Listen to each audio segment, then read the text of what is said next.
Dùng thủ đoạn bẩn thỉu, quả nhiên vô liêm sỉ. Người đông doanh chúng tôi không giống như Mục Viễn Giang, một kẻ coi danh dự quan trọng hơn bất cứ thứ gì, thậm chí còn hơn cả mạng sống của người nhà mình. Nếu không phải cô cố chấp làm theo ý mình, chọc giận đông doanh, thì em gái cô làm sao có thể mất mạng được chứ? Suy cho cùng, không phải vẫn là cô đã hại em gái cô mất mạng sao?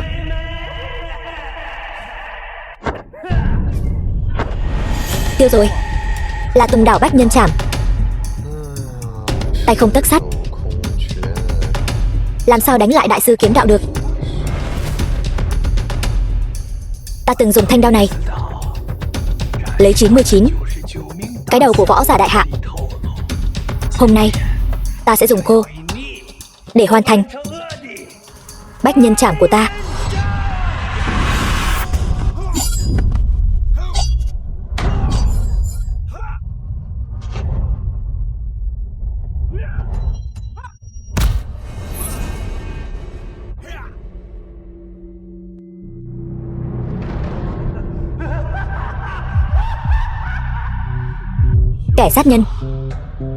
Kẻ sát nhân đã hại người thân của mình mất mạng, cũng không dùng võ để đánh cược.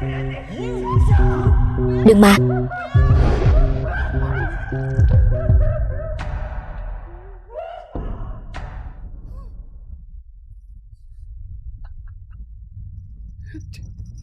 Cái gì mà Mục gia quyền chứ? Cái này chính là không chịu nổi một đòn mà.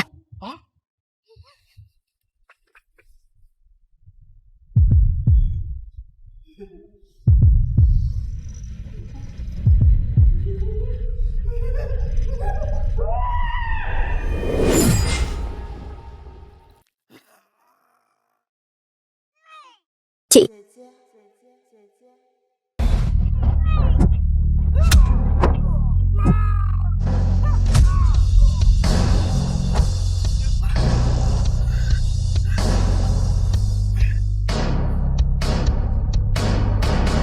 Tôi thắng rồi.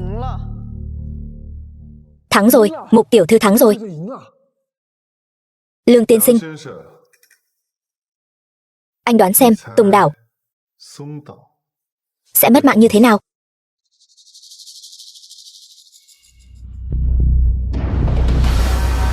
Cô bé trông non nớt nhỉ? Anh em đừng đứng yên nữa, đến đây lột sạch cho cô ta đi. Đừng chạm vào con bé. Chị. Mục Vô Song biết cô có thể đánh nhau, cho nên cái này là chuẩn bị riêng cho cô. Nếu cô không muốn nửa đời sau phải sống trên xe lăn, thì ngoan ngoãn ở yên đó cho tôi, đừng động đậy. Đưa cô ta lên xe cho tôi muốn từ từ hưởng thụ. Cầu xin anh, đừng động vào em gái tôi. Mục Vô Song, đây là lần đầu tiên tôi thấy cô thấp giọng cầu xin như vậy. Tôi thực sự rất sảng khoái.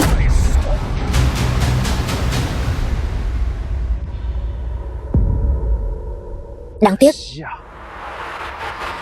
muộn rồi. Cô cứ yên tâm, chúng tôi nhất định sẽ tận hưởng em gái cô thật tốt. Tổng giám đốc Lương, trên xe đã chuẩn bị những thứ thú vị, tối nay nhất định sẽ khiến ngài thoải mái. Không tệ, khá hiểu chuyện đấy.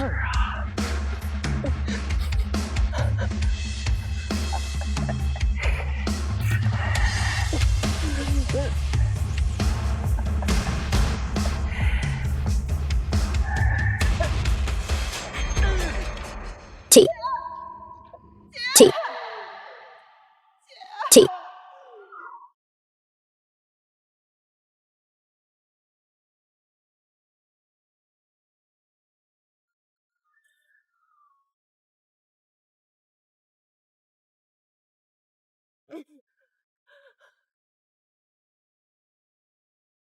Con muốn đứng dậy hả?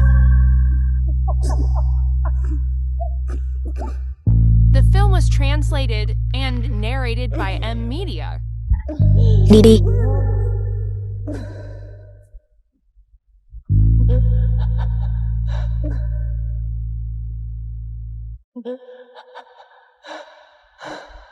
Còn muốn đi nữa hả?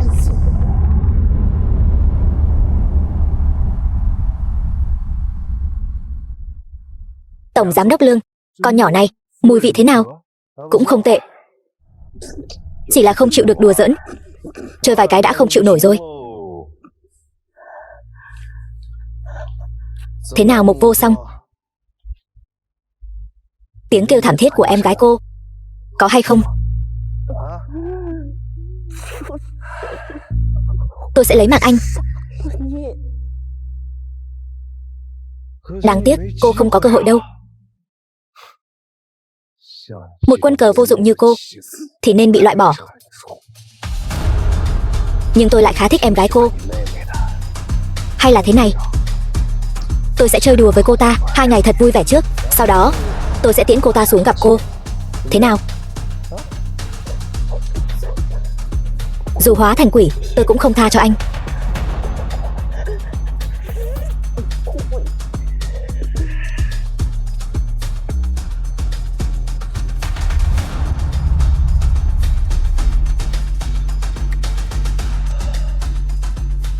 Vậy thì cô cứ hóa thành quỷ rồi nói sau.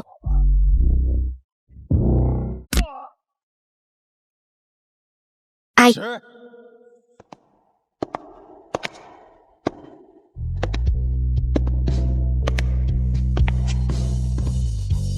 Diệp Hàn. Thì ra là hắn. Diệp tiên sinh, đông doanh chúng tôi và võ quán Vong Xuyên vốn dĩ nước sông không phạm nước giếng. Ngài đây là có ý gì? 1 phút. Cút khỏi đây. Ý của Diệp tiên sinh là muốn bảo vệ cô ta. Đúng vậy. Thằng họ Diệp kia, anh đừng quá đáng. Người phụ nữ này là do Cao đại nhân đích thân ra lệnh phải giải quyết. Anh làm vậy là muốn đối đầu với đông doanh chúng tôi sao? Đúng thì sao? Anh nghĩ chúng tôi là kẻ ăn chay sao? Xông lên cho tôi.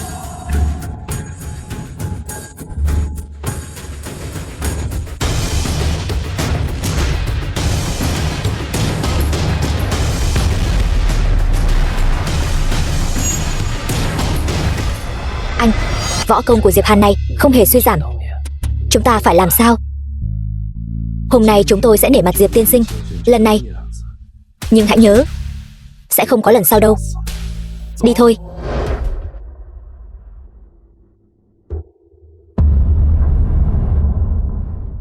Vô Song. Tiểu Lâm.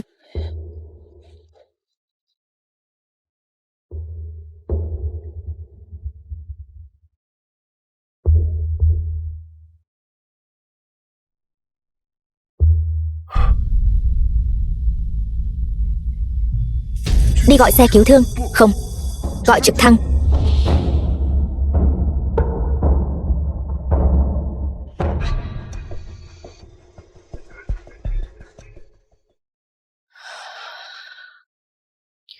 Bác sĩ, em gái tôi con bé thế nào rồi? Mạng thì giữ được rồi, chỉ là vết rách quá nghiêm trọng. Toàn bộ ruột đều bị đem ra ngoài. Nửa đời còn lại phải sống dựa vào túi nước tiểu. Nửa đời còn lại phải sống dựa vào túi nước tiểu.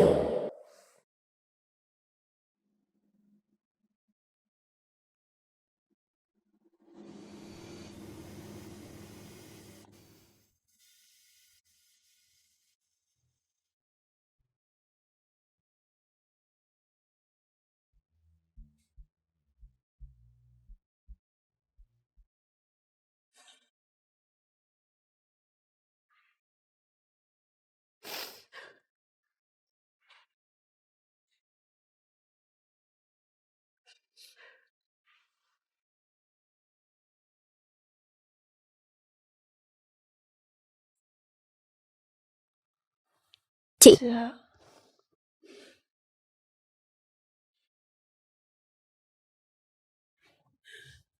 Tiểu Lâm. Em bây giờ thế này, có phải rất ghê tởm không? Tiểu Lâm, chị xin lỗi. Là chị đã không bảo vệ tốt cho em.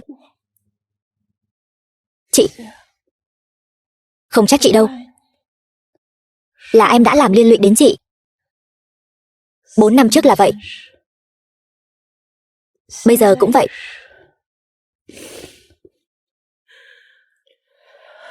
Tiểu Lâm, người sai không phải em, mà là bọn chúng. Chị nhất định phải khiến bọn chúng nợ máu phải trả bằng máu. Chị, sau này chúng ta sống một cuộc sống bình yên, có được không?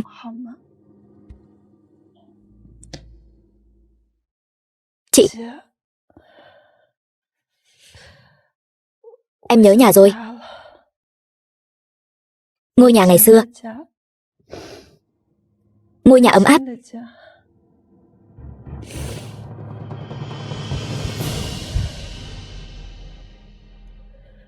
Tiểu Lâm, đợi em xuất viện xong,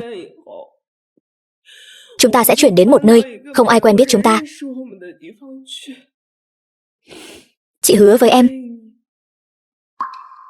chúng ta sẽ cùng nhau sống một cuộc sống ấm áp, một cuộc sống tự do tự tại. Được không? Chị, em muốn ăn bánh hoa quế. Cái tiệm ở phía Nam Thành ấy, chị đi mua cho em được không? Được. Chị đi mua cho em đây. Chị, xin lỗi. Cảm ơn anh nhé. Nhờ có anh, nếu không thì tôi và Tiểu Lâm chắc chắn đã mất mạng rồi. Không có gì, không cần để tâm đâu.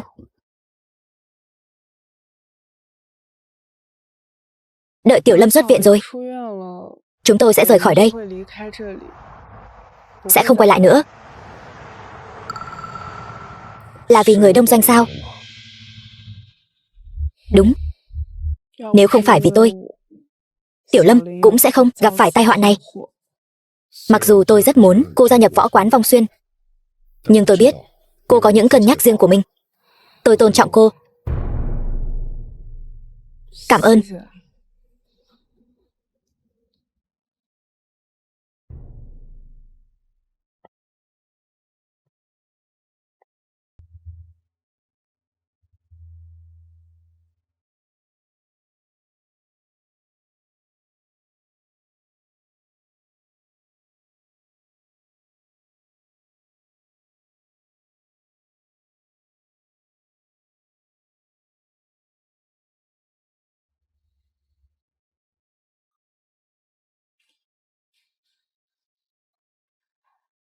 Lương Khải, Lương Tề,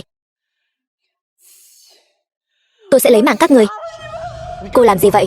Nhà họ Lương có nhiều hộ vệ như vậy, cô đi là tự đến nạp mạng. Cho dù là mất mạng, tôi cũng phải liều mạng với bọn chúng. Thế lực đằng sau nhà họ Lương là tổ chức đông doanh, cô đấu lại được sao? Vậy tôi cứ trơ mắt nhìn bọn chúng hại em gái tôi mất mạng, mà vẫn nhởn nhơ ngoài vòng pháp luật sao? Muốn báo thù? Còn một cách nữa. Cách gì? Gia nhập Vong Xuyên, với danh nghĩa của Vong Xuyên. Trong giải đấu võ thuật, 1 tháng sau, công khai quang minh chính đại khiêu chiến đông doanh. Một mình tôi cũng có thể đánh bại đông doanh. Tại sao phải gia nhập Vong Xuyên? Tổ chức Vong Xuyên và đông doanh những năm qua thế lực ngang tài ngang sức. Cô chỉ có cách gia nhập Vong Xuyên, người của đông doanh mới không dám hành động khinh suất đối với cô. Tại sao lại giúp tôi? Bởi vì những năm qua tôi thành lập Vong Xuyên chính là để có một ngày có thể triệt để nghiền nát đông doanh. Chỉ cần có thể báo thù, tôi có thể bất chấp mọi giá.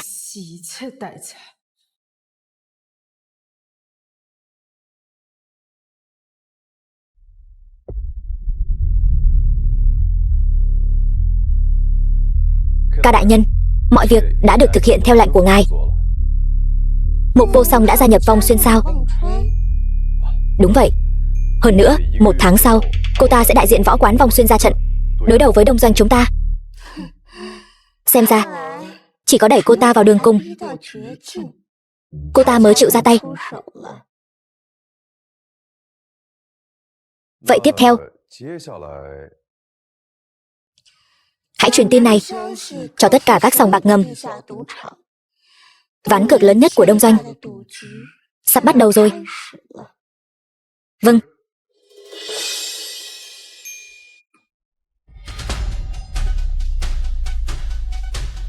Giải đấu võ thuật nói trắng ra chính là giải đấu cờ bạc quyền thuật do đông doanh tổ chức, sẽ triệu tập các cao thủ võ thuật từ khắp nơi trên thế giới. Những người này không phải người bình thường.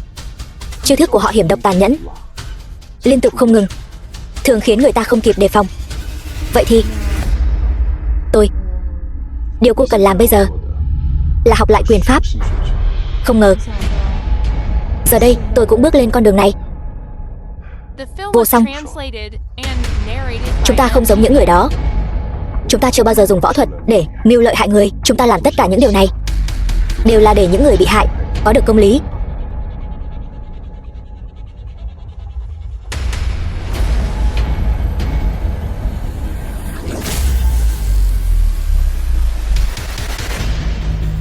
Những đối thủ cô từng đối mặt trước đây đều là những đối thủ có thể hình tương đương. Nhưng ở đấu trường ngầm, cô sẽ phải đối mặt với những đối thủ có thể hình gấp nhiều lần cô.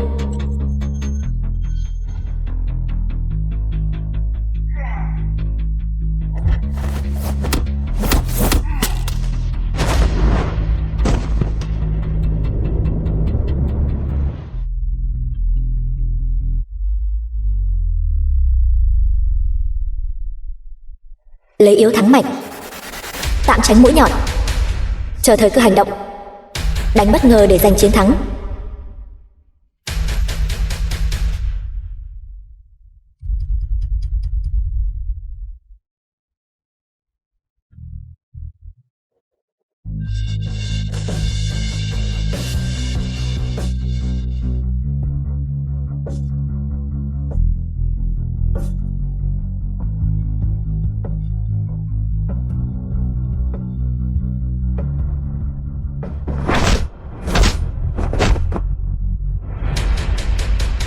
Thời cơ đã đến, chính là ngày mai.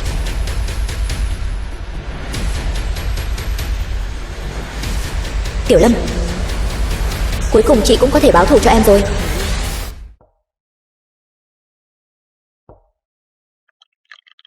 Hàn Tuấn, người cấp cao của tổ chức đông doanh.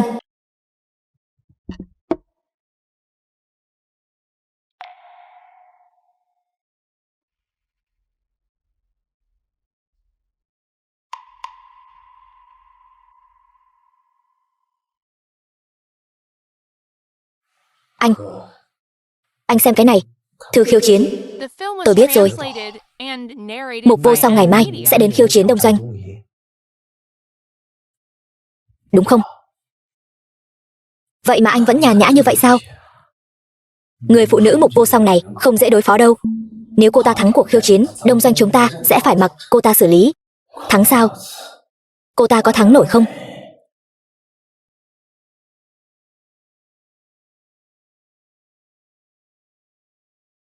Giới thiệu một chút.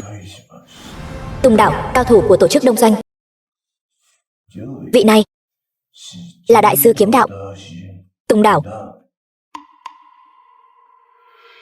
Dưới trướng có vô số đệ tử, được gọi là độc nhãn quỷ thủ. Độc nhãn quỷ thủ sao? Năm xưa ta hành tẩu giang hồ, thân không một xu dính túi. Đánh cược võ thuật với người ta thua rồi, liền lấy bộ phận trên cơ thể ra để đổi. Hoành hành đến nay chỉ có 2 trận thua.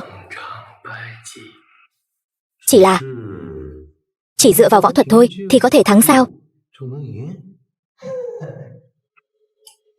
Còn có bí chế độc quyền của tôi là hương thất hồn.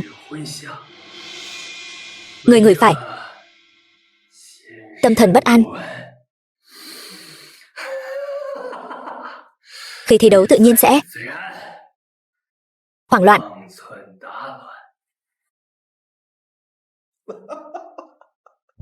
Thật không ngờ đấy, Tề Đằng tiên sinh lại có thể tìm được cao thủ như vậy.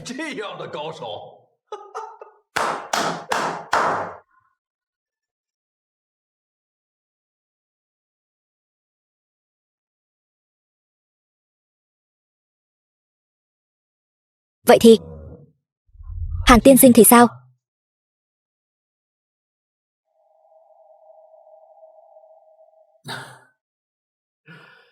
Tôi đương nhiên có át chủ bài của mình. Nhưng mà cô ta phải thắng Tùng Đảo trước mới có tư cách gặp người của tôi. Được lắm lão Hàn. Được. Nếu như anh đã tự tin như vậy, vậy tôi nghĩ cả đại nhân cũng sẽ yên tâm thôi.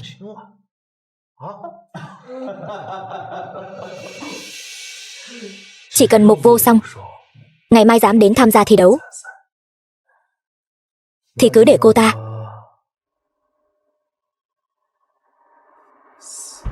mất mạng không có chỗ chôn. Hội trường giải đấu.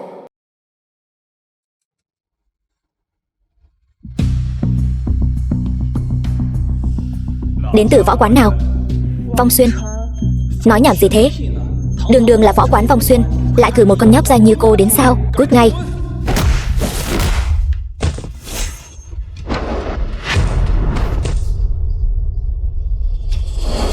Mục Vô Song của Vong Xuyên đến tham gia thi đấu. Người đông doanh có dám đấu một trận không? Đây là ai vậy? Một người phụ nữ yếu ớt. E rằng hôm nay không thể sống sót rời khỏi võ quán. Ngu ngốc.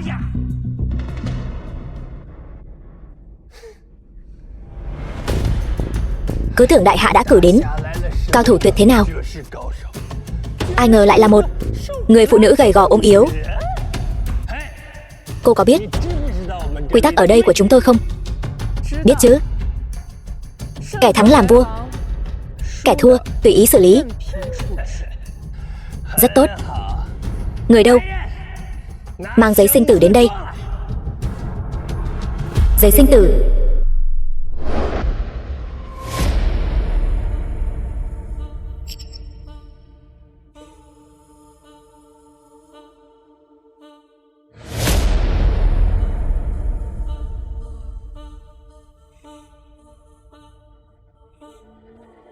Ký vào giấy sinh tử. Sinh tử có số. Mục tiểu thư, tôi có một sở thích nhỏ. Kể từ khi tôi thi đấu võ thuật và mất đi mắt trái, tôi đặc biệt thích thu thập nhãn cầu của đối thủ. Mục tiểu thư, tôi thấy cô là một mỹ nhân.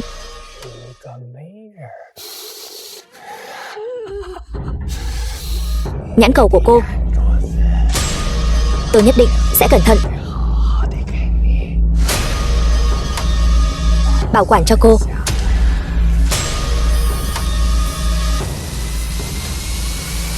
Được thôi.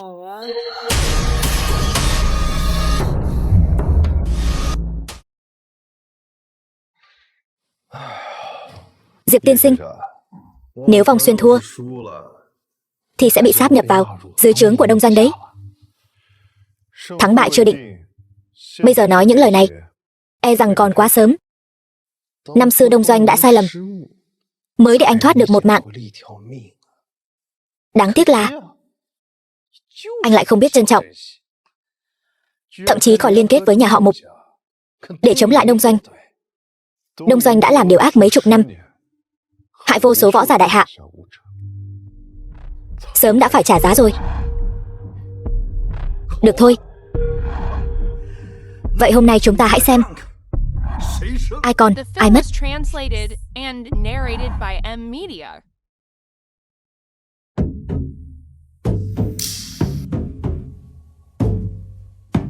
Bên xanh, bên đỏ, Bắt đầu.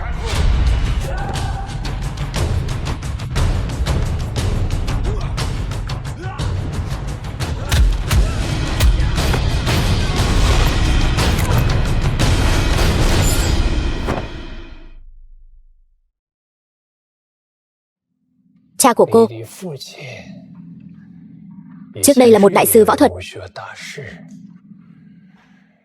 Nếu năm đó ông ta chịu thần phục Đông Doanh chúng tôi, mẹ của cô đã không thiếu tiền chữa bệnh, mất mạng thảm trong bệnh viện rồi.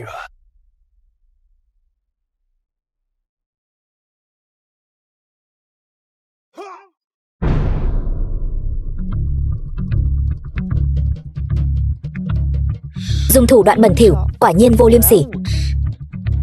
Người Đông Doanh chúng tôi không giống như Mục Viễn Giang, một kẻ coi danh dự quan trọng hơn bất cứ thứ gì, thậm chí còn hơn cả mạng sống của người nhà mình.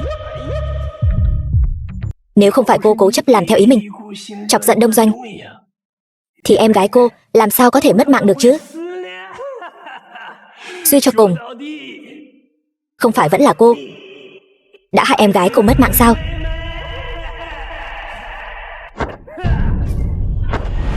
Tiêu rồi, là Tùng Đảo Bách Nhân Trảm. Tay không tấc sắt, làm sao đánh lại đại sư kiếm đạo được? Ta từng dùng thanh đao này lấy 99 cái đầu của võ giả đại hạ. Hôm nay ta sẽ dùng cô để hoàn thành Bách Nhân Trảm của ta.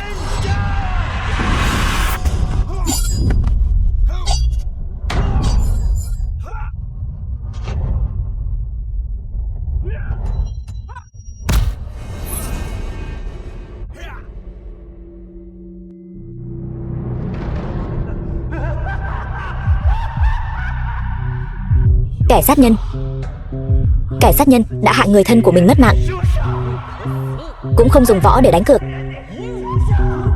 Đừng mà.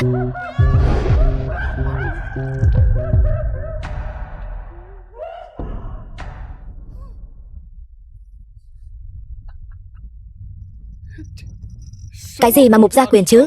Cái này chính là không chịu nổi một đòn mà.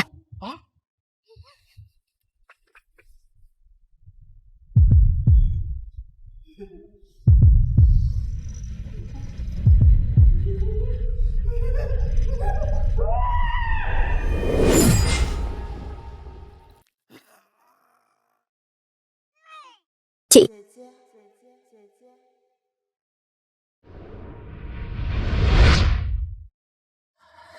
Tiểu Lâm, chị không phải đã nói chị sẽ không bao giờ tỉ võ nữa sao? Chị lại đang làm gì thế này?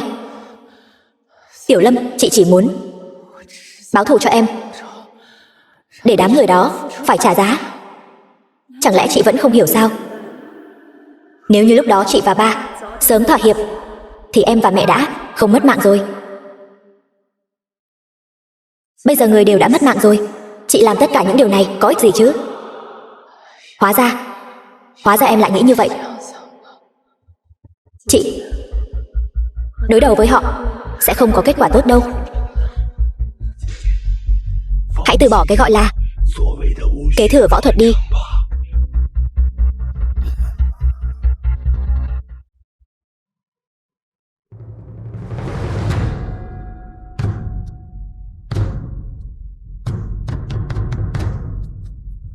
Võ cũng có đạo. Chỉ cần con kiên định tin tưởng thì đó là đúng đắn. Mục tiểu thư, nếu bây giờ cô bằng lòng thay đổi chủ ý gia nhập Đông Doanh chúng tôi, thì chúng tôi cũng không phải là không thể không cùng cô hóa giải hiềm khích trước đây. Hợp tác với tôi, đến lúc đó phú quý ngập trời, chẳng phải dễ như trở bàn tay sao? Chỉ cần con kiên định tin tưởng thì đó là đúng đắn. Đại bàng không bay với chim sẻ. Các người chỉ là lũ kiến hôi, không đáng để kết giao.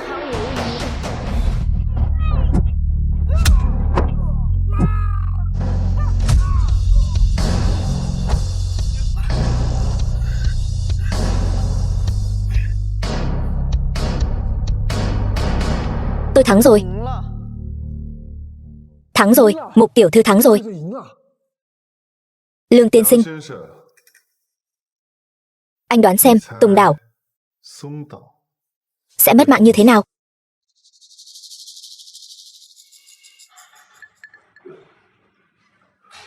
Không thể nào. Cô vậy mà. Một chưởng chém tan bách nhân trảm của ta. Tùng Đảo tiên sinh, võ thuật đại hạ của tôi thâm sâu. Anh hôm nay gặp tôi như ếch ngồi đáy giếng ngắm trăng. Nếu ngày sau anh thật sự lĩnh ngộ kiếm đạo, lúc gặp lại tôi như kiến càng nhìn trời xanh. Theo quy định, mạng của anh bây giờ thuộc về tôi. Cô muốn làm gì? Anh dùng thứ đó hãm hại vô số người. Thủ đoạn đê tiện, hèn hạ vô sỉ. Tôi không có. Tùng Đảo tiên sinh, anh vẫn chưa thực hiện lời cá cược của anh mà.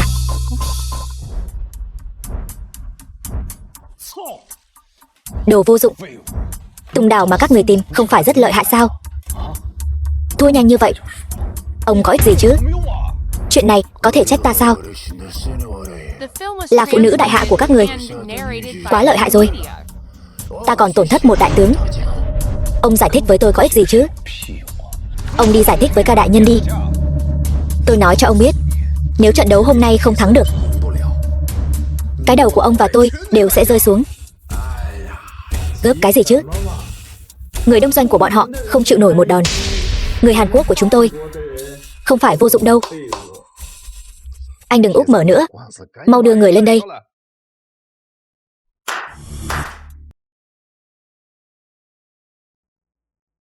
Diệp thiếu gia, đứa trẻ này sao lại giống một con dã thú đến vậy? Không nằm ngoài dự đoán của ta. Đây hẳn là trong truyền thuyết con trai của Satan. Một khi đã chọn mục tiêu, sẽ quấn lấy mục tiêu, không mất mạng thì không ngừng. Hoặc là lấy mạng nó, hoặc là bị nó lấy mạng. Vậy thì Mục tiểu thư phải làm sao? Nếu cô ấy mềm lòng thì sẽ mất mạng đấy. Bên ngoài chúng ta có bao nhiêu người? 100 người. Một khi tình hình không ổn thì cứ xông ra mà diệt sạch. Thế nào? Còn đấu nữa không? Sao lại không đấu chứ? Được. Tôi thích cái kiểu người như cô, có dũng khí không sợ mất mạng này. Hãy trân trọng hiện tại khi cô còn sống đi.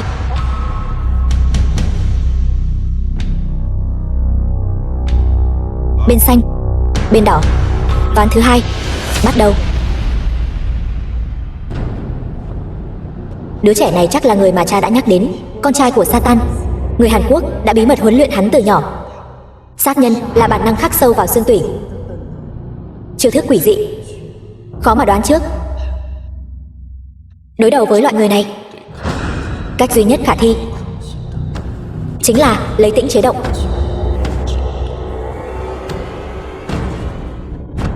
The film was translated and narrated by M. Media.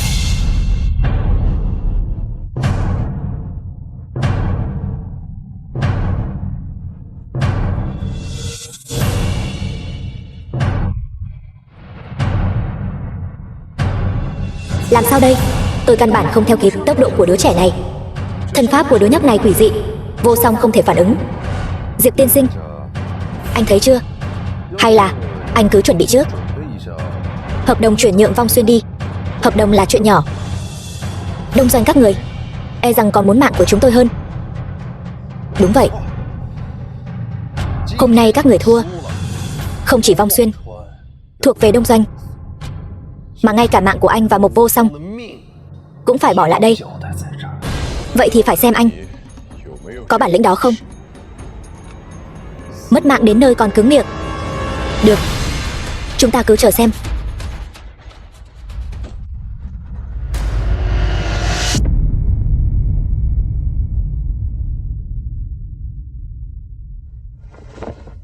Phải hận thù đến mức nào mà ra tay nặng với trẻ con như vậy?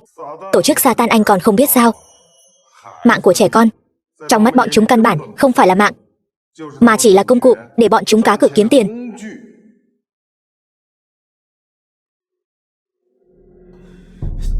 Cái con tiện nhân này, Tiểu Đồng là người của tổ chức Satan chúng tôi. Quy tắc của tổ chức Satan chính là kẻ thua phải mất mạng. Nói bậy. Tiểu Đồng là người của đại hạ chúng tôi.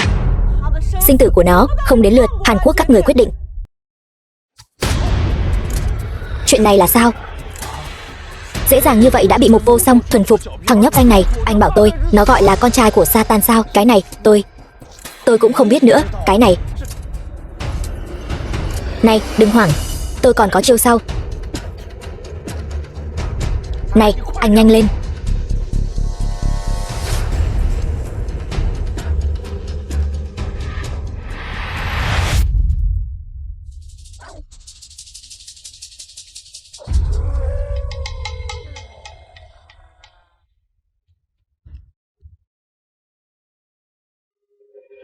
Tiểu Đông.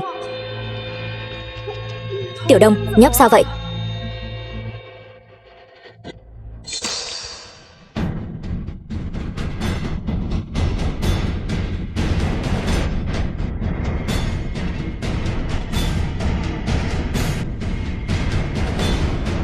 Tốc độ đến mắt thường cũng không thể nhìn rõ. Đối với tôi, cô còn non lắm. Diệp thiếu gia, vậy bây giờ phải làm sao? Nếu chúng ta nhúng tay vào trận đấu này, chỉ có thể bị xử thua thôi. Vậy thì tiêu rồi. Mục tiểu thư e rằng sẽ thua mất.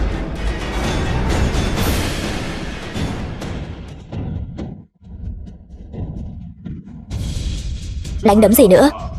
Người còn không nhìn thấy, trực tiếp nhận thua đi thôi. Đúng vậy. Còn đấu với Đông Doanh làm gì? Bọn họ có vô vàn thủ đoạn.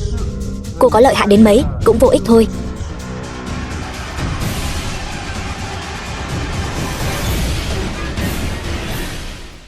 Nghe tiếng định vị, tìm ra phương hướng. Tiếng phát ra từ đâu? Tay sẽ đi về đó.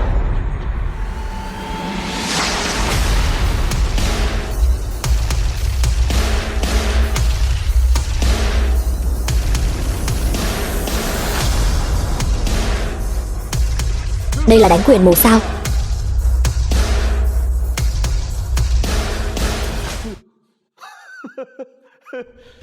Mục Vô Song đây là muốn từ bỏ chống cự rồi sao? Vô Song, hãy tin vào trực giác của mình.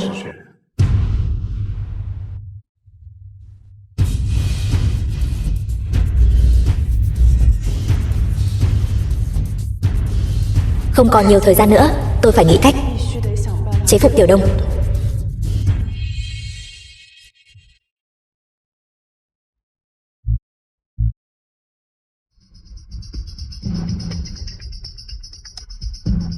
Điều này không thể nào.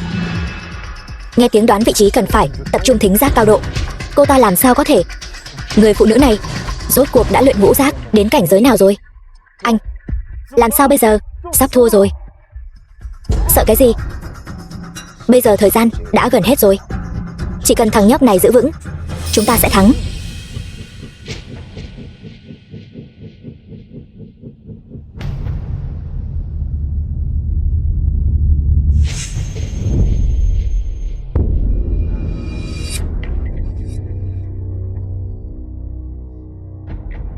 Cái tên nhóc này sao lại không động đậy nữa rồi?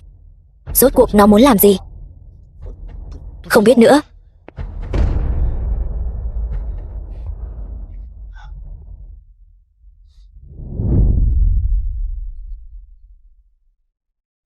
Tôi muốn về nhà.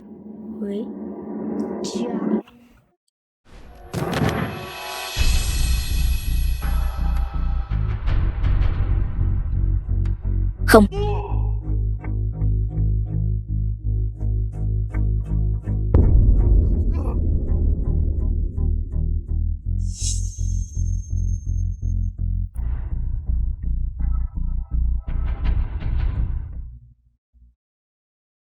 Anh.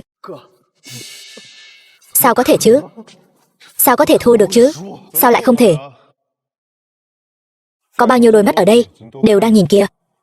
Thua rồi, chính là thua rồi. Lương tiên sinh, chịu thua cuộc. Đã đến lúc thực hiện lời hứa của anh rồi. Mày cố ý thua phải không? Được.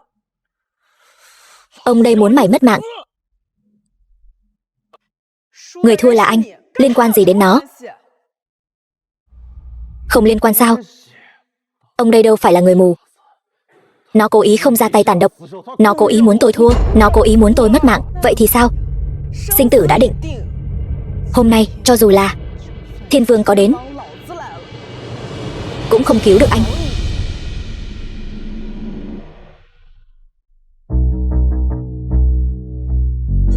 Anh.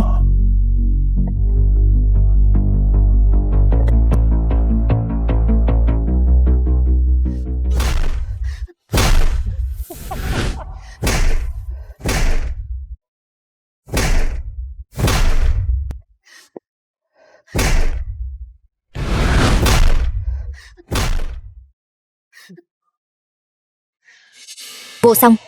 Sao hả? Anh muốn tôi dừng tay sao? Tôi muốn nói là cái này tiện hơn một chút.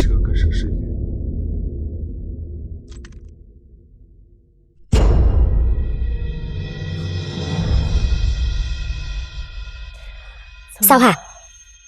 Bình thường không phải rất ngông cuồng sao? Bây giờ thì sao thế? Tôi sai rồi. Cô muốn tôi làm gì cũng được. Muốn tôi làm gì cũng được. Đừng lấy mạng tôi. Bây giờ nói những lời này, không thấy quá muộn sao? Giữ lại những lời này, xuống địa phủ mà nói với em gái tôi đi. Khoan đã.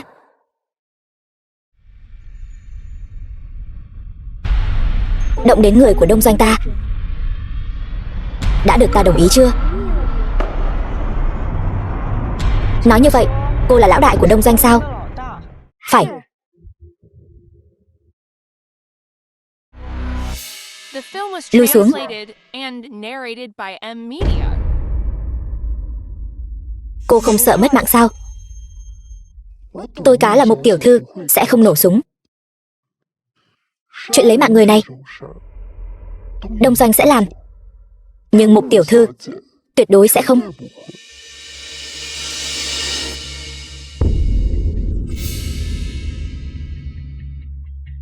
Nhưng hắn thua rồi. Ca đại nhân, cứu tôi. Tôi là người của Đông Doanh mà. Ca đại nhân, cứu anh tôi đi. Anh em chúng tôi đều là vì ngài mà bán mạng đó. Chẳng lẽ Đông Doanh muốn nuốt lời sao?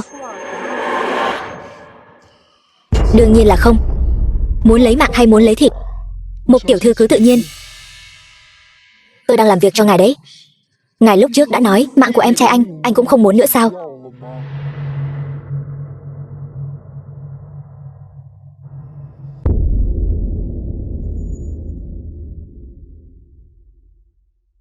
Nếu một tiểu thư không dám, tôi sẽ dạy cô. Diệp thiếu gia, bình tĩnh một chút.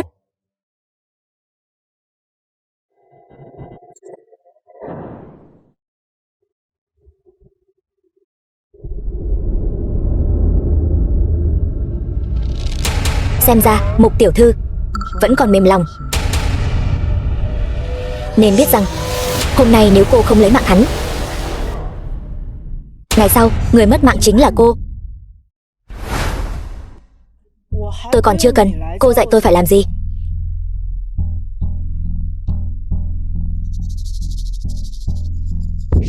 Lấy mạng anh, tôi sợ làm bẩn tay mình. Bây giờ anh có hai lựa chọn. Lựa chọn gì? Thứ nhất, đưa em trai anh đi tự thú. Tất cả những việc ác mà các người đã làm, thành thật khai báo hết. Giao kèo của chúng ta cứ xem như vô hiệu. Thứ hai, mất mạng. Tự thú hay là mất mạng, anh tự chọn đi.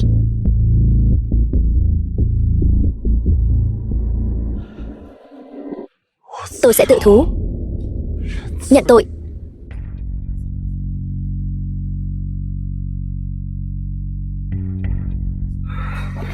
Khoan đã. Tôi vẫn muốn khuyên cô một câu. Đừng tin người bên cạnh.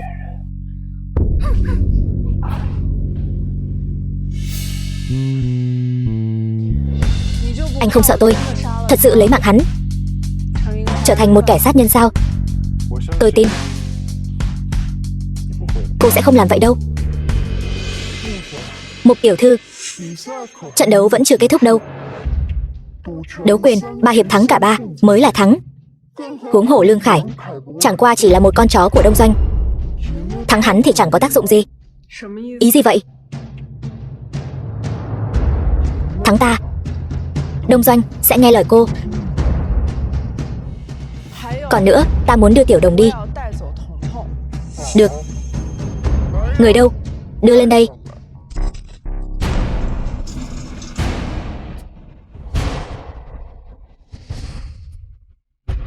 Mục tiểu thư, cô có biết vì sao Đông Doanh trong giới quyền Anh ngầm vững vàng không đổ, chưa từng thất bại không? Đây chính là công nghệ tiên tiến nhất của Đông Doanh. Người cải tạo Châu Tư.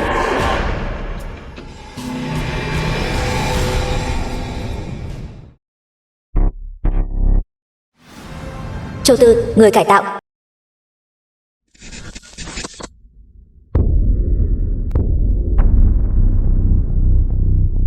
Những năm qua, những người mất mạng dưới tay hắn không hề ít đâu. Mục tiểu thư hẳn là rõ. Dù sao năm đó cha cô cũng mất mạng dưới tay hắn. Đáng tiếc thật, võ thánh một đời, cuối cùng lại bỏ mạng dưới tay một người cải tạo.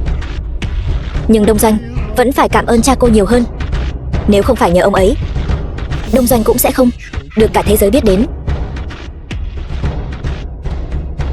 Tôi cũng khuyên các người một câu: kẻ làm điều bất chính nhiều, ắt sẽ tự diệt vong.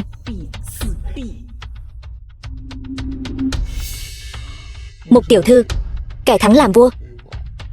Thắng được tôi đã, rồi hãy nói đạo lý.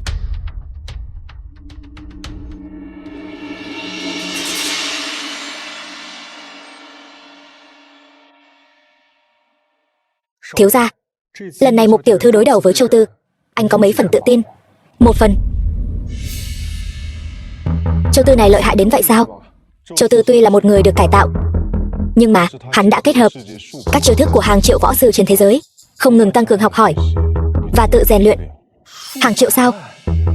Chẳng phải điều này tương đương với việc Mục tiểu thư đang đối đầu với hàng triệu cao thủ sao? Mặc dù đã 4 năm trôi qua, Đông Doanh đối với Châu Tư không ngừng tăng cường nâng cấp. Cấu tạo hình thể và tỷ lệ cơ thể của hắn đã gần như hoàn hảo. Ra chiêu không gặp bất kỳ trở ngại nào. Tốc độ nhanh gấp đôi người thường. Nhưng điều quan trọng nhất là hắn là một người được cải tạo lạnh lùng vô tình. Hầu như không có bất kỳ cảm xúc nào có thể ảnh hưởng đến hắn. Theo một nghĩa nào đó, hắn chính là vô địch. Dù tôi đánh thế nào, Châu Tư đều có thể từ cơ sở dữ liệu tìm ra chiêu thức tương ứng để hóa giải. Hơn nữa, hoàn toàn sẽ không cho tôi bất kỳ thời gian nào để suy nghĩ.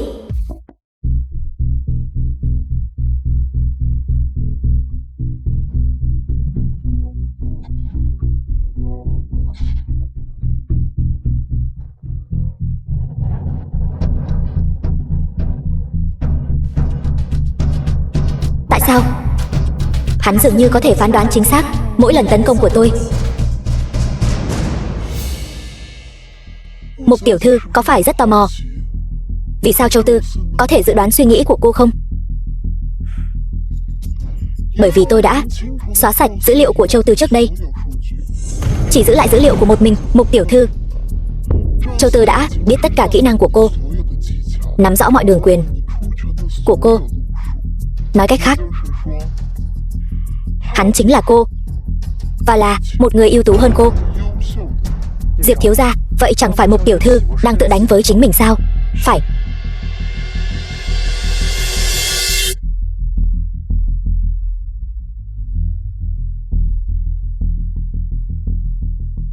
Mục tiểu thư, cô có tự tin đánh bại chính mình không?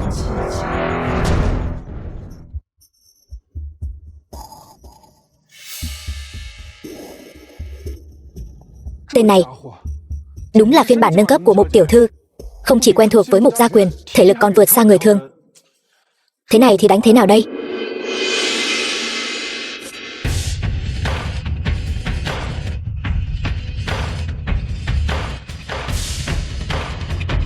Mục tiểu thư, có chuyện gì thế này? Chiêu thức này quen thuộc quá. Cái này có gì mà quen thuộc chứ? Chẳng phải chỉ là một chiêu kiếm sao?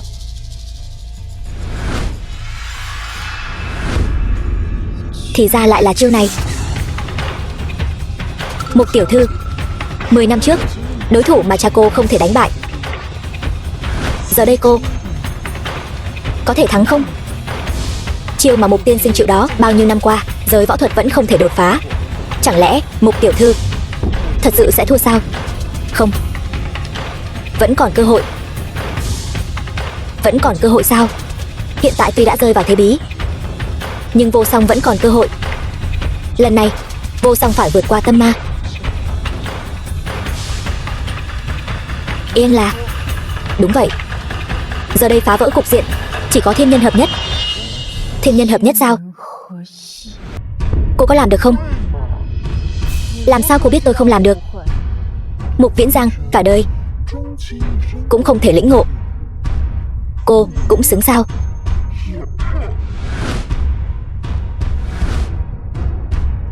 Một chiêu định sinh tử. Cô đã nghĩ kỹ chưa? Tôi đợi ngày này đã đợi 10 năm rồi.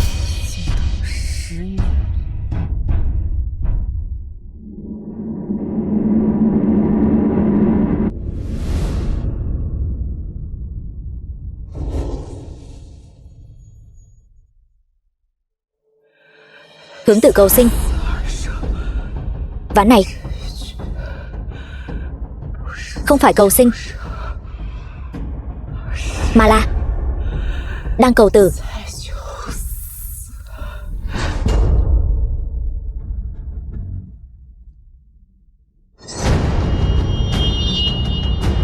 Tinh túy của thiên nhân hợp nhất lại chính là hướng tử cầu sinh. Thắng rồi. Mục tiểu thư thật sự thắng rồi. Ta thắng rồi. Mục tiểu thư quả nhiên thông minh. Chỉ có cô phát hiện ra khuyết điểm. Khi Châu Tư tung ra đòn toàn lực, không thể phản ứng. Chiêu hướng tử cầu sinh của Mục tiểu thư đã mang đến cho chúng ta một trận đấu tuyệt vời. Vậy xin cô hãy thực hiện giao ước cá cược, giải tán đông doanh, đảm bảo sau này trong lãnh thổ đại hạ tuyệt đối không xuất hiện bất kỳ sòng bạc võ đài nào nữa. Giao ước ta đương nhiên sẽ chấp nhận. Nhưng Mục tiểu thư, có phải cô nên quan tâm đến bản thân mình trước không? Cô đã bị một kiếm đâm xuyên tim đấy. The film was translated and narrated by M Media. Để cô thất vọng rồi. Trái tim của ta sinh ra đã ở vị trí ngược lại.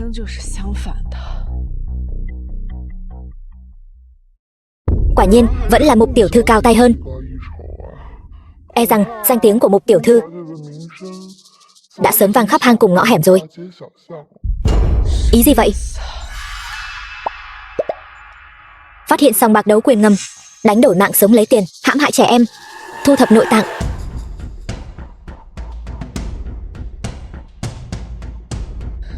Đây không phải tất cả đoạn phim trận đấu giữa tôi và Đông Doanh sao? Sao lại bị truyền lên sòng bạc ngầm rồi?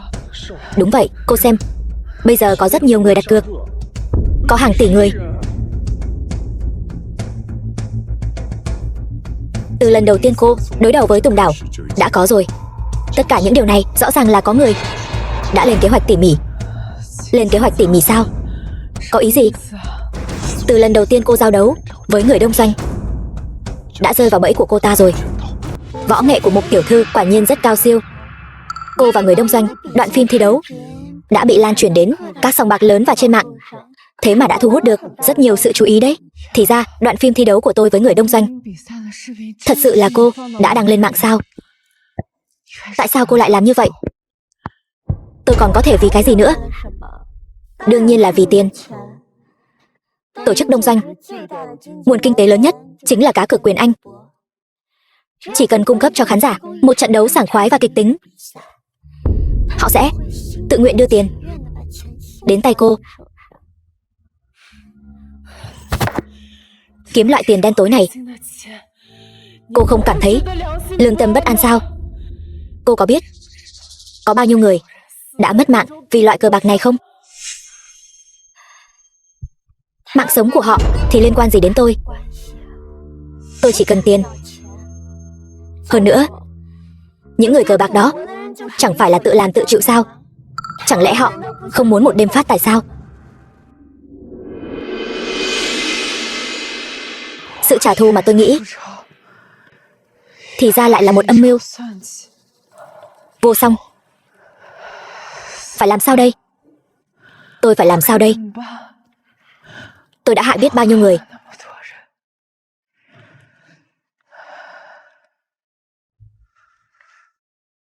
Mục tiểu thư, võ nghệ của cô cao siêu như vậy, chi bằng gia nhập tổ chức đông doanh của chúng tôi và cùng với chúng tôi hưởng vinh hoa phú quý này, thấy sao? Rốt cuộc cô là ai? Chuyện này cô không cần biết.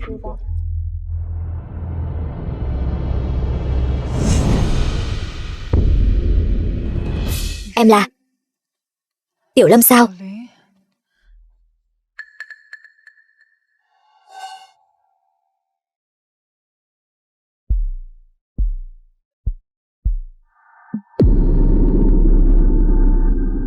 Sao có thể chứ?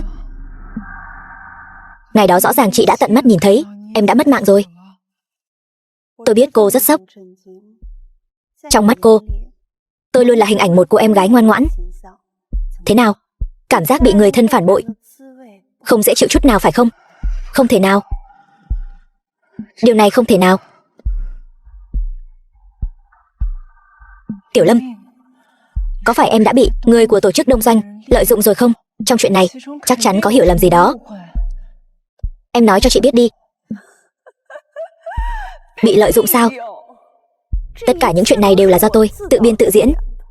Cho dù là việc nhảy xuống trước đây hay vụ bắt cóc lần trước, tất cả những điều này đều là để dụ cô vào bẫy thách đấu đông doanh.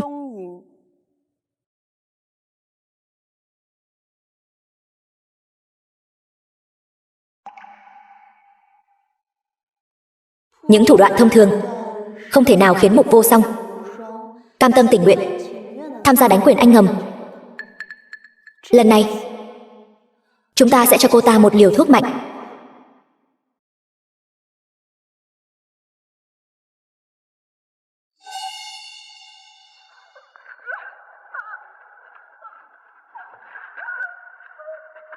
Tôi vẫn muốn khuyên cô một câu.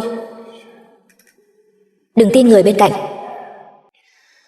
Chuyện này không thể nào. Em rõ ràng biết rằng bố mẹ chúng ta đã mất mạng dưới tay người đông doanh. Tại sao em vẫn còn gia nhập bọn họ? Đương nhiên là tôi vì tiền rồi. Kiếm thật nhiều tiền. Vì tiền, đến cả người nhà cũng không cần nữa. Có đáng không? Đương nhiên là đáng rồi. Nếu như lúc trước ba sớm thỏa hiệp với đông doanh thì mẹ đã không mất mạng rồi. Cái tinh thần võ thuật quái gì chứ? Kết quả đến cả vợ mình cũng không cứu được. Đồ khốn. Em có biết không, bà đã mất mạng trong tay bọn chúng. Sao em có thể làm ra chuyện như vậy chứ? Chị, dù trước đây em có làm sai điều gì, chị cũng sẽ không trách mắng em. Đây là lần đầu tiên chị đánh em đó. Chị có biết ván cờ bạc này tổ chức đông doanh đã kiếm được bao nhiêu tiền không? 500 triệu đó. Chị hãy cùng em gia nhập đông doanh đi. Hai chị em chúng ta cùng nhau kiếm thật nhiều tiền hơn nữa, được không? Em im đi. Chị không có đứa em gái như em.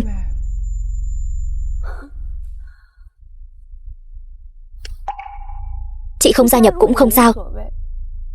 Dù sao thì ván cờ bạc này đã giúp tổ chức đông doanh của chúng tôi lên một tầm cao mới rồi.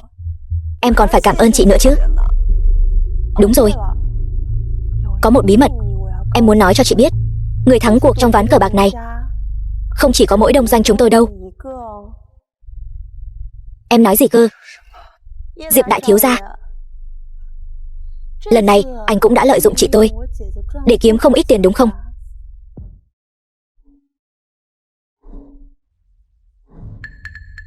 Diệp Hàn, Nói cho tôi biết đây không phải là sự thật đúng không? Vô Song. Xin lỗi. Vậy ra anh cũng đang lừa dối tôi. Cái gì mà cha mẹ mất mạng dưới tay Đông Doanh hoàn toàn là để có được sự thương hại của tôi, có được sự tin tưởng của tôi, để tôi đối với anh răm rắp nghe lời đúng không? Đông Doanh quả thật đã hại cha mẹ tôi mất mạng, nhưng tôi không hề trách Đông Doanh. Nếu muốn trách, chỉ có thể trách bản thân họ không biết linh hoạt. Nói gì mà phải bảo vệ đại nghĩa quốc gia, cuối cùng lại hy sinh vì quốc gia mà mất mạng. Vô Song, người còn sống mới có thể bảo vệ những gì mình muốn bảo vệ. Mất rồi thì chẳng còn gì cả. Anh đang nói gì vậy? Những kẻ cặn bã như Lương Khải, Lương Tế mất mạng cũng coi như xong. Nhưng cô phải biết, một tổ chức như Đông Doanh có thế lực trải rộng khắp toàn cầu. Dù cô có cố gắng hết sức, cũng không thể làm tổn hại đến họ dù chỉ một chút. Vậy nên anh cũng là tay sai của Đông Doanh sao? Sao có thể nói là tay sai được? Tôi và Đông Doanh chỉ có thể nói là quan hệ hợp tác.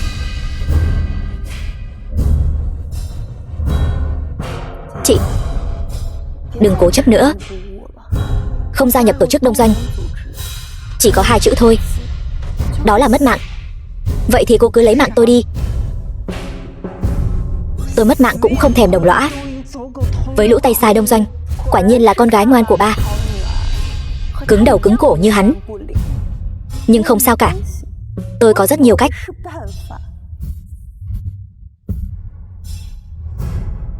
Cô muốn làm gì? Dừng tay. Cô không phải chỉ muốn tôi gia nhập Đông Doanh sao? Tôi gia nhập là được chứ gì? Lời chị nói là thật hả? Tôi đã đồng ý rồi. Cô còn muốn tôi thế nào nữa? Được. Vậy tôi sẽ tuyên bố tin tức này. Truyền nhân nhà họ Mục, Mục tiểu thư, tự nguyện gia nhập tổ chức Đông Doanh của chúng tôi. Từ ngày mai, tất cả các trận đấu ngầm của Đông Doanh chúng tôi, cô phải tham gia. Chị, hôm nay về, nghỉ ngơi thật tốt. Ngày mai bắt đầu, chị sẽ có việc để làm rồi.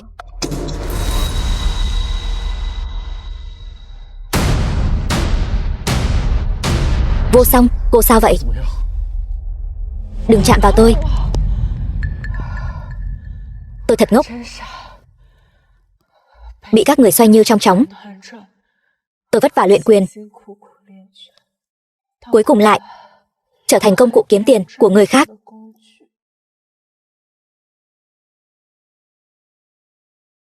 Cô đừng nói nữa. Tôi đưa cô về nghỉ ngơi trước.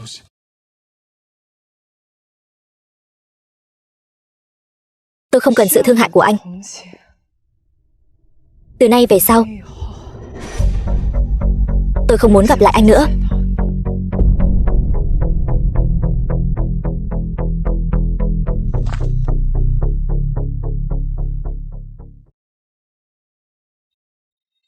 Diệp thiếu gia, có cần tôi đưa Mục tiểu thư về không? Không cần. Chúng ta đi thôi. 1 tháng sau, tổ chức Đông Doanh, Mục Vô Song thắng.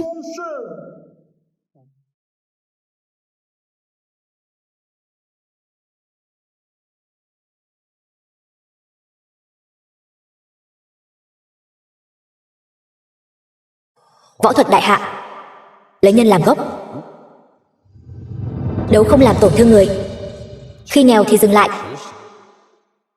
Tuyệt đối không lấy võ ra cá cược. Võ thuật đại hạ của chúng tôi, đấu không làm tổn thương người. Khi nghèo thì dừng lại. Tuyệt đối không lấy võ ra cá cược.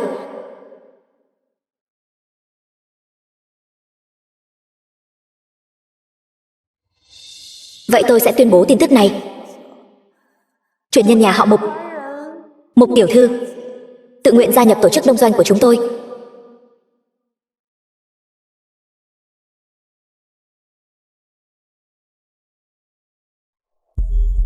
Cô ta chính là truyền nhân duy nhất của Mục gia quyền, Hậu nhân của Võ Thánh Đại Hạ lại xa suốt đến mức đi đánh Quyền Anh ngầm. Thật là thế đạo suy đồi. Đúng vậy. Nếu tổ tiên nhà họ Mục mà biết cô ta làm vậy, nhất định sẽ từ trong quan tài nhảy ra bóp cô ta mất mạng. Các người còn không biết sao? Nghe nói Mục Viễn Giang năm đó chính là mất mạng trong trận đấu Quyền Anh ngầm. Quả nhiên có cha, ắt có con gái. Hai người các người đang nói gì vậy? Chán sống sao? Nói cô thì sao? Cô còn không phục sao? Hai cha con các người đều là loại bại hoại. Loại người này thì nên mất mạng trên sòng bạc ngầm, giống như cha cô, Mục Viễn Giang vậy.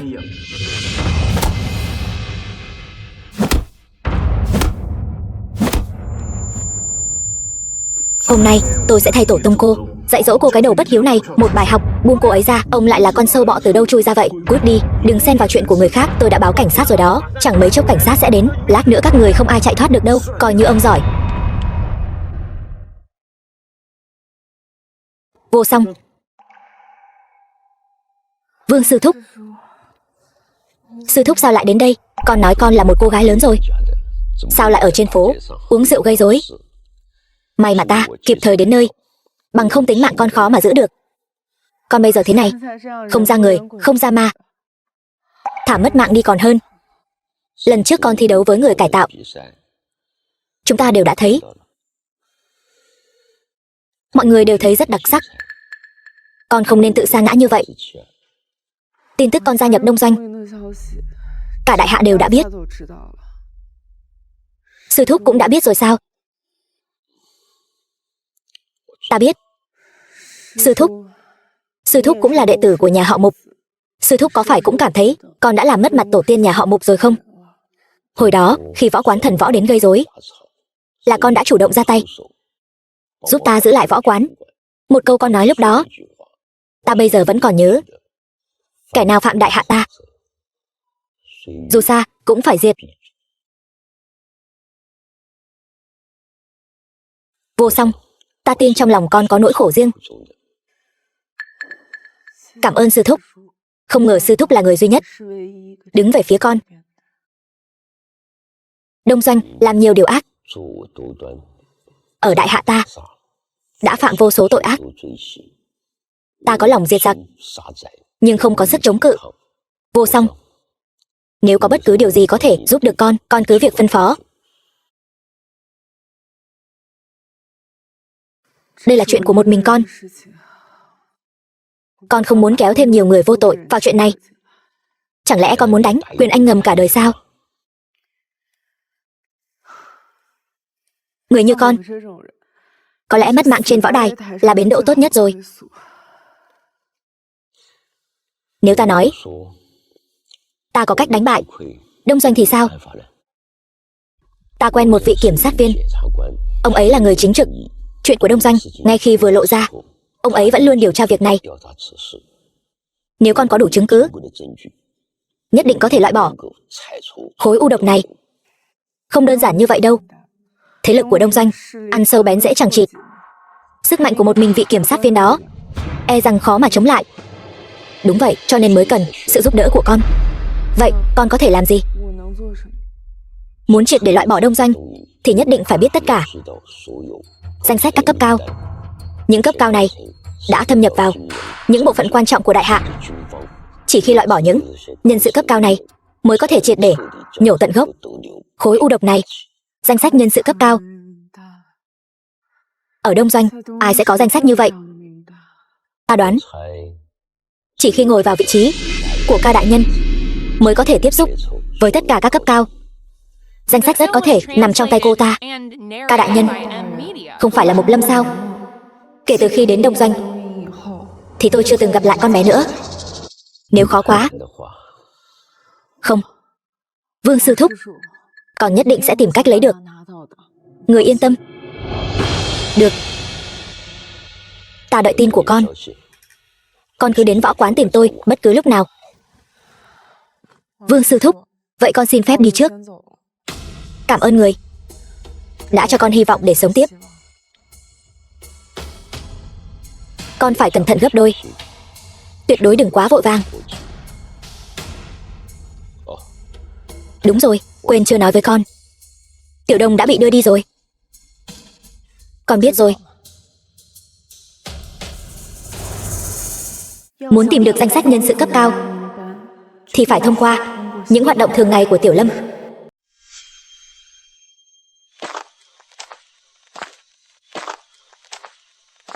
Diệp Hàn sao lại đến đây? Chẳng lẽ hai người họ lại muốn âm mưu chuyện gì nữa?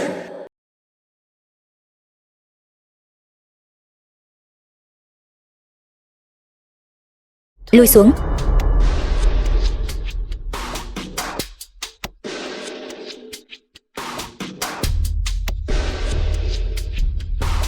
Cô vẫn còn xem trận đấu của cô ấy và người cải tạo đó sao? Dù xem bao nhiêu lần vẫn thấy thật tuyệt vời. Cũng là con gái của cha. Thiên phú của tôi và chị không chênh lệch là bao. Chỉ là sau khi cha mẹ mất thì tôi không còn động vào võ thuật nữa.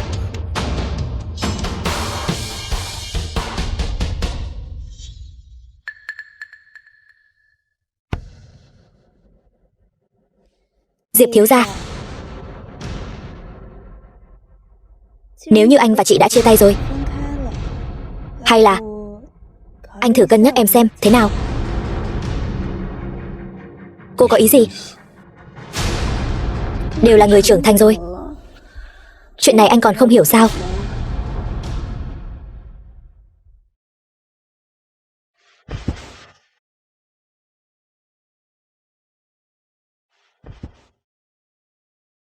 Đừng ở đây. Chúng ta đến phòng của cô. Mình đáng lẽ nên sớm đoán ra họ có mối quan hệ như thế này. Đến nước này rồi, mình còn buồn bã gì nữa chứ?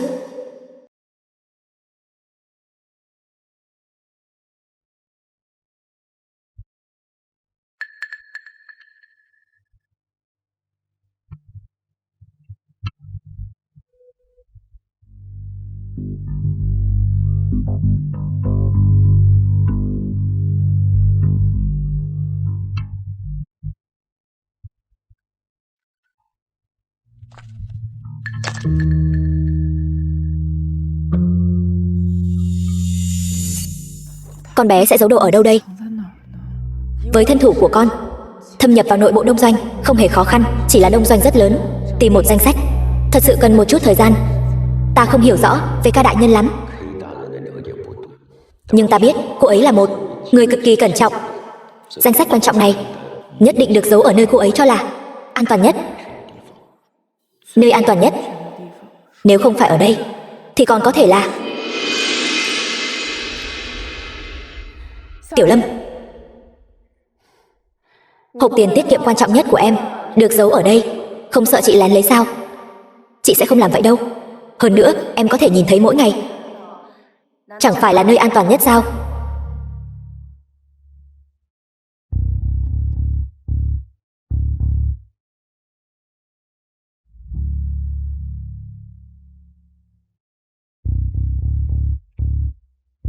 Chắc là cái này rồi.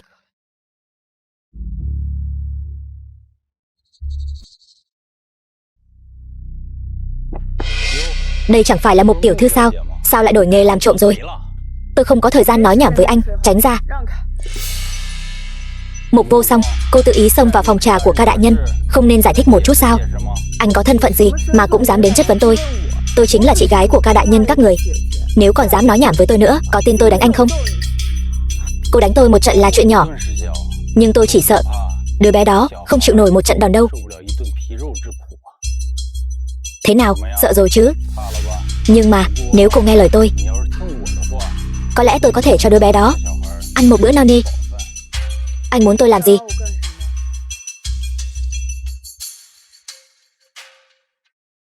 Nhìn kỹ thì gương mặt cô đúng là xinh đẹp. Nếu cô đi theo tôi đảm bảo toàn bộ tổ chức đông doanh sẽ không ai dám ức hiếp cô. Mơ đi. Cái con tiện nhân nhà cô đã vào đông doanh rồi mà còn dám kiêu ngạo như vậy sao? Nếu không phải ca đại nhân thấy cô còn có chút giá trị lợi dụng thì đã sớm lấy mạng cô rồi. Cô còn tưởng cô ta xem cô là chị gái sao? Cô chẳng qua chỉ là công cụ để cô ta kiếm tiền mà thôi, mà còn dám kiêu ngạo với tôi sao? Dù sao cũng tốt hơn việc anh ở lại đây làm tay sai. Mục Vô Song, cô đừng có rượu mời không uống lại muốn uống rượu phạt. Bây giờ tôi sẽ cho người lấy mạng đứa bé đó. Không được, Tiểu Đông vẫn còn trong tay bọn chúng. Tôi không thể hành động thiếu suy nghĩ. Thế nào? Đã suy nghĩ kỹ chưa? Sự kiên nhẫn của tôi có hạn đấy. Hai người đang làm gì vậy? Diệp Hàn. Sao vậy? Tôi đang nói chuyện với Mục tiểu thư một chút. Chuyện này anh cũng muốn quản sao? Tôi thì không muốn quản đâu. Nhưng mà vài ngày nữa, cuộc thi ở sòng bạc Kim Tiêu sẽ bắt đầu rồi. Nếu lúc này mà bị trì hoãn thì anh liệu mà nói với ca đại nhân đi. Anh cứ đợi đấy. Bảo bối, anh đợi em liên lạc với anh. Sao cô lại ở trong phòng của ca đại nhân? Tôi có việc tìm ca đại nhân. The film was translated and narrated by Diệp Hàn. Media. Sao anh lại hợp tác với Đông Doanh? Sao lại hợp tác với Mục Lâm? Tôi không phải đã nói rồi sao? Vì tiền. Tôi không tin. Anh căn bản không phải là người như vậy.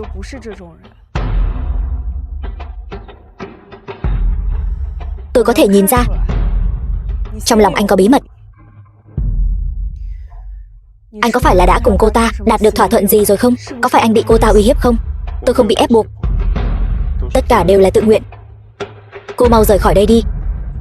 Nếu không, tôi sẽ không giúp cô được nữa đâu.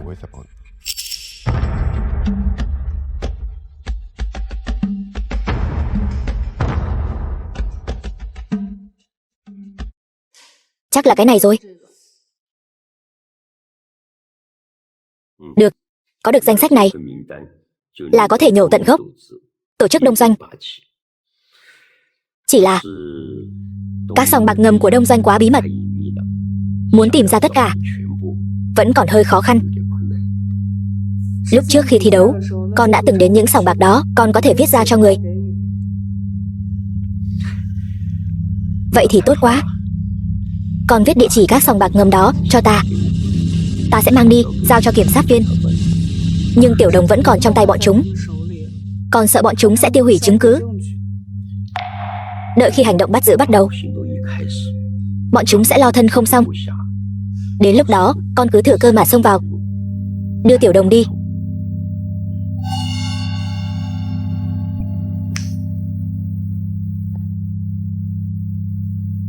Sư thúc, cảm ơn người. Trước đây, con còn ảo tưởng dùng sức lực của mình để đánh bại Đông Doanh, nên mới từng bước một rơi vào bẫy của bọn chúng. Nếu không có sự giúp đỡ của người, con e rằng... Đâu có, ta cũng là đệ tử nhà họ Mục, chỉ có thể trơ mắt nhìn những kẻ ác này làm bại hoại giới võ thuật của chúng ta. Hôm nay chính là khởi đầu cho sự diệt vong của Đông Doanh. Vậy con sẽ quay về, phối hợp với hành động bắt giữ của mọi người.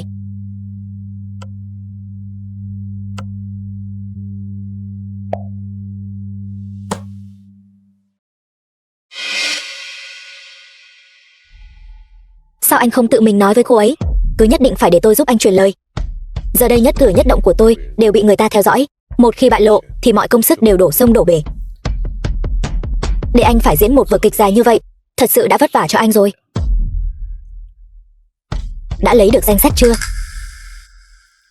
Có được những thứ này, Đông Doanh dù có tài năng thông thiên cũng không thể nào xoay chuyển được nữa. Đã đến lúc kết thúc rồi. Sao anh vẫn trông không vui vậy? Yên tâm đi, chỉ cần Đông Doanh sụp đổ, tôi nhất định sẽ giúp anh giải thích rõ ràng. Điều tôi lo lắng không phải là chuyện này.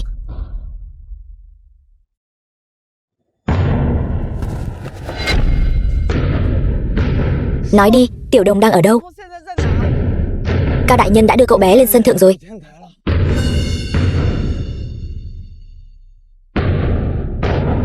Tiểu Đồng. Tiểu Đồng, nhóc không sao chứ? Chị, cuối cùng chị cũng đến rồi. Tiểu Lâm, dừng tay đi. Đông Doanh đã không còn tồn tại nữa rồi. Nếu bây giờ em tự thú, cảnh sát có thể sẽ khoan hồng xử lý. Được thôi, chỉ cần chị thắng được em sẽ đi tự thú.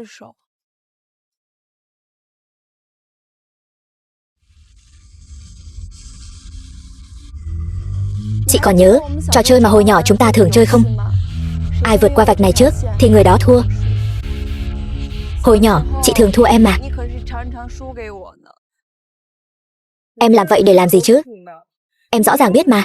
Hồi nhỏ, em biết chị cố ý thua em mà. Nhưng hôm nay sẽ không dễ dàng như vậy đâu.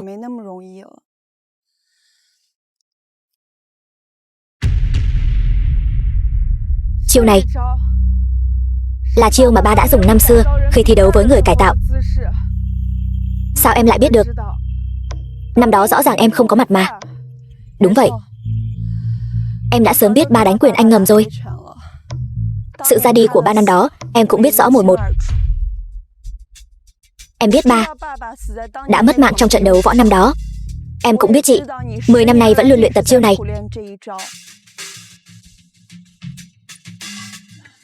Ba.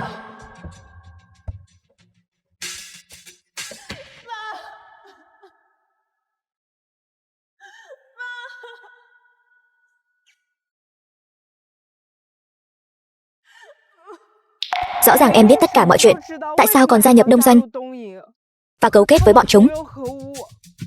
Bởi vì báo thù. Báo thù sao? Em biết rõ tổ chức Đông Doanh có thế lực chằng chịt phức tạp, không thể lay chuyển. Vì vậy, em chỉ có thể dẫn chị vào cuộc. Lợi dụng dư luận để lan truyền những hành vi bẩn thỉu của Đông Doanh. Chỉ cần thanh thế đủ lớn, em không tin không thể lay chuyển được địa vị của nó. 10 năm nay, em đã nằm vùng điều tra các thế lực cấp cao của Đông Doanh ở khắp mọi nơi, tìm ra các sòng bạc ngầm mà nó chiếm giữ. Mục đích của em chính là để nhổ cỏ tận gốc Đông Doanh. Giờ đây, điều đó cuối cùng cũng đã được thực hiện. Thì ra em gia nhập Đông Doanh là vì mục đích này. Vậy nên, danh sách trên cuộn giấy cũng là em đưa cho chị sao? Chị, chúng ta lớn lên cùng nhau từ nhỏ. Không ai hiểu chị hơn em đâu. Em tin rằng chị nhất định sẽ tìm thấy cuộn giấy đó. Nhưng nếu em làm như vậy, sẽ tự mình rước họa vào thân. Em đã ở Đông Doanh, làm ca đại nhân đã nhiều năm như vậy, hoàn toàn không thể thoát thân trong sạch được. Em có biết không, em làm như vậy sẽ phải ngồi tù đấy. Ngồi tù thì đã sao? Chỉ cần có thể lay chuyển Đông Doanh, tất cả những điều này đều đáng giá. Tiểu Lâm, chị lại thua em rồi. Tiểu Lâm, chị sai rồi. Chị không nên để em một mình chịu đựng nhiều như vậy. Ngoan nào, về với chị được không? Chị có biết không? Mỗi ngày em ở Đông Doanh, em đều muốn nhảy xuống từ đây. Nhưng thù của bố mẹ vẫn chưa được báo. Em không thể mất mạng. Nhưng giờ đây, mọi chuyện đã kết thúc rồi. Chị, em nhớ bố mẹ rồi. Tiểu Lâm. Vô Song, Tiểu Lâm cô ấy. Là tôi đã không bảo vệ tốt cho em ấy. Em ấy đã một mình chịu đựng nhiều như vậy. Những năm qua, tôi cứ nghĩ đến việc dĩ hòa vi quý. Không ngờ rằng em ấy đã sớm chôn giấu trong lòng hạt giống thù hận. Sao có thể trách em được chứ? Nếu không phải vì tổ chức Đông Doanh, Mục Lâm và em cũng sẽ không dùng cách này để đối phó với nó. Vậy ra, anh đã biết tất cả chuyện này từ lâu rồi. Anh và em ấy đã liên lạc riêng với nhau. Là để lật đổ Đông Doanh sao? Đúng vậy. Tại sao anh không nói sớm cho tôi biết? Nếu anh nói sớm cho tôi biết, Tiểu Lâm đã không mất mạng. Nếu tôi nói sớm cho em biết, em còn có thể toàn tâm toàn ý báo thù sao? Mục Lâm đã sớm biết rằng bản thân cô ấy ở tổ chức Đông Doanh nhiều năm như vậy, cuối cùng cũng khó thoát khỏi mất mạng. Cô ấy vì không muốn kéo em vào, nên mới chọn cách này để kết thúc cuộc đời mình. Vô Song.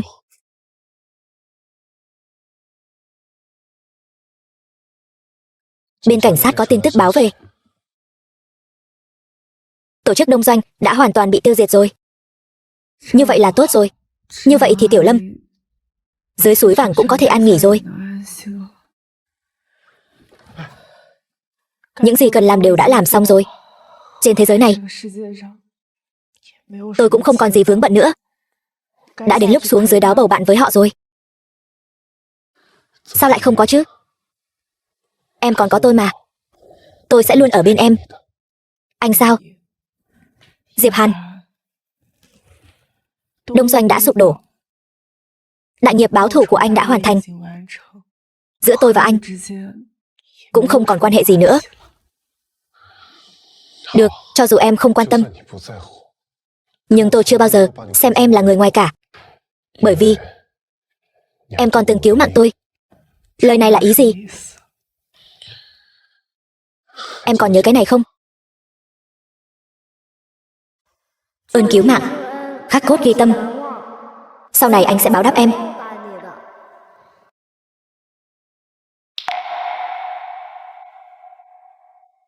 Vậy ra anh là cậu bé năm đó tôi đã cứu sao? Những năm qua tôi vẫn luôn tìm kiếm em, muốn báo đáp ân tình của em. Vậy nên Vô Song, em ở lại bên tôi được không? Đến nước này rồi, anh còn nói với tôi những điều này. Tôi thật sự không có. Tôi không cần em trả lời tôi ngay lập tức. Tôi có thể cho em thời gian, nhưng trong khoảng thời gian này, hãy để tôi ở lại bên cạnh em. Dù có chuyện gì xảy ra, tôi cũng sẽ không rời đi đâu.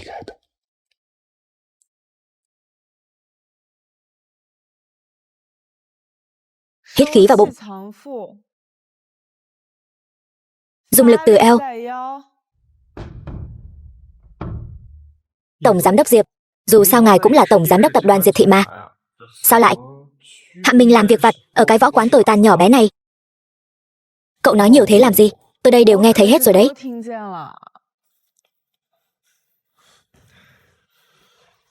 Anh đâu có nói thế đâu. Dụng cụ của em, anh đã mang đến cho em rồi. Ngày mai, võ quán có thể khai trương rồi. Đúng rồi. Em định đặt tên là gì? Võ quán Mục Lâm. Cô ấy biết được nhất định sẽ rất vui.